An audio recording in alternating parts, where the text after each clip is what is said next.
முதலமைச்சர் விஜய் அவர்களுடைய காதுல இதெல்லாம் விழுதா இல்லையா? ஊனமுற்ற கைய 3 இடத்துல அடிச்சு உடைச்சிருக்காங்க. பிறப்பு உறுப்பு ரத்த கட்டி போய் இருக்கு, விதவியருக்கு ரத்த கட்டி போய் இருக்கு, சவுட்டி இருக்காங்க. அதுல போட்டு நம்மள என்ன தொழில் அடிச்சிருப்பான். சபரிவரவன் படுகொலை செய்யப்பட்ட 4 நாள் தாண்டியாச்சு. உங்களால இங்க வந்து அந்த குடும்பத்தோடு அவர்களுடைய துயரத்துல பங்கெடுக்க தான் முடியல. குறைந்தபட்சம் அங்கிருந்து ஒரு ஆறுதலாவது சொல்லலாம் இல்லையா? அதுல ஒரு போலீஸ்காரன் சிரிச்சுட்டே சொல்லலாம், உன் புருஷன் இறந்துட்டான் புடுக்கான், உன் புருஷன் இறந்துட்டான் போய் மார்ச்சூர்ல பாரு அப்படின்னு சொல்லி சிரிச்சுட்டே சொல்லலாம்.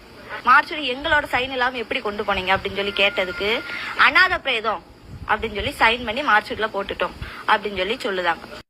உங்க தேர்தல் அறிக்கையில் என்ன சொல்லியிருந்தீங்க? ஒவ்வொரு காவல் மரணமும் அரசின் தோல்வியை காட்டுகிறது.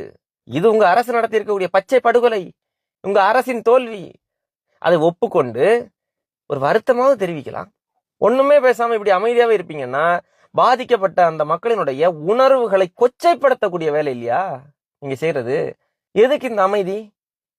ஒரு வருத்தமாவது தெரிவிச்சுட்டு அமைதியா இருங்க. இதெல்லாம் ரொம்ப ஒஸ்ட். அதுக்கு நாங்க கைது பண்ணிட்டோம், அது பண்ணிட்டோம். இதுதானங்க திமுக ஆட்சியில சொன்னாங்க. நீங்க என்ன சொன்னீங்க? அப்போ எங்க ஆட்சியில இதெல்லாம் நடக்கவே செய்யாது, நாங்க மாற்று அரசியல். இதுதான் உங்க மாற்று அரசியலா? அப்ப திமுக ஆட்சிக்கும் உங்களுக்கும் எந்த வேறுபாடும் இல்ல, திமுக ஆட்சி நீட்சி தான் தாவேக ஆட்சின்னு நம்ம எடுத்துக்கொள்ளலாமா? அதையாவது பேசுங்க. ஒண்ணுமே பேச மாட்டேன், சுத்தி ஒண்ணுமே நடக்காத மாதிரி அப்படி இருக்கிறது அப்படிங்கிறது இது ஒரு நல்ல முதலமைச்சருடைய ஒரு செயல் இல்ல, மோசமான ஒரு நிலைப்பாடு. முதலமைச்சர் விஜய் அவர்களுடைய இந்த அமைதி அப்படிங்கிறது ஒரு மக்களுடைய உணர்வுகளை கொச்சைப்படுத்தக்கூடிய ஒரு வேலையை செஞ்சுட்டு இருக்கிறார் முதலமைச்சர் விஜய் அவர்கள்.